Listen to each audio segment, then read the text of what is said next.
এয়া ৰখি যোৱা ভাতৰে আজি ফ্ৰাইড ৰাইচ বনাবৰ কাৰণে যোগাৰ কৰি ল'লোঁ। এয়া আকৌ আমাৰ টাইমত ভজা ভাত বুলিহে জানিছিলোঁ দেই, এতিয়াহে আকৌ গম পালোঁ এয়া বোলে ফ্ৰাইড ৰাইচ বুলিহে কয়। বাৰু যি কি নহওক, এয়া যুগ লৈ পৰিৱৰ্তন নহয় জানো, তাকেতো আমি ভাবি থাকিলে নহ'ব। এয়া কেৰাহীখন পাতি ল'লোঁ, কেৰাহীখন গৰম হোৱাৰ পাছত সৰিয়হ তেল অকণমান দি দিলোঁ। তেলখিনি গৰম হোৱাৰ পাছতে জিৰা কেইটামান দি দিলোঁ। জিৰাকেইটা ফুটি লোৱাৰ পাছতে কাটি থোৱা পিঁয়াজ কেইডোখৰমান দি দিলোঁ।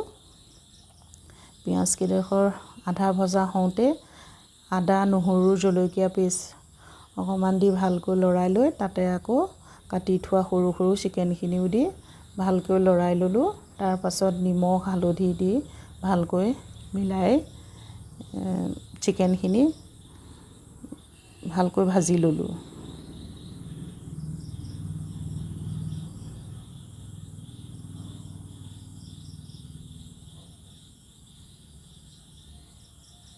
চিকেনখিনি ভাজি হোৱাৰ পাছতে ইয়াত দিলোঁ এতিয়া চিকেন মছলা।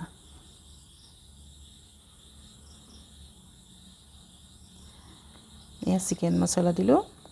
চিকেন যেতিয়া চিকেন মছলা দিবই লাগিব দিয়কচোন। এই মছলাখিনিয়ে সোৱাদ আৰু সুগন্ধি দুগুণেই বঢ়াব। তাৰ পাছতে এয়া ৰখি যোৱা ভাতখিনি দি ভালকৈ মিলাই ল'লোঁ। তাৰপাছত হোৱা সময়তে কেইটামান এয়া ইলাইচি থেতেলিয়াই পেলাই দি দিলোঁ সুগন্ধিৰ কাৰণে। ইয়াত আৰু মই বাটাৰ দিলোঁ, কিন্তু ছোৱালী ওচৰত আছিল কাৰণে মই তাইক দেখুৱাই দিব নোৱাৰিলোঁ। তাই যোৱাৰ পাছতে মই বাটাৰ এচামুচ দি দিলোঁ। দিয়াৰ পাছত এয়া আমাৰ ফাইনেলি ফ্ৰাইড ৰাইচ ৰেডি হৈ গ'ল।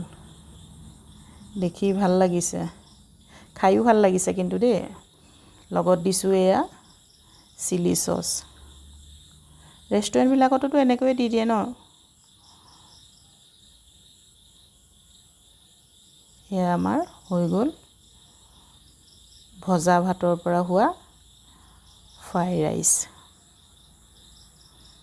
যিসকলেতো বনাই নবনোৱা সকলেও বনাই চাব, ভাল লাগে খাই, কিন্তু ল'ৰা ছোৱালীয়ে খাই ভাল পাব।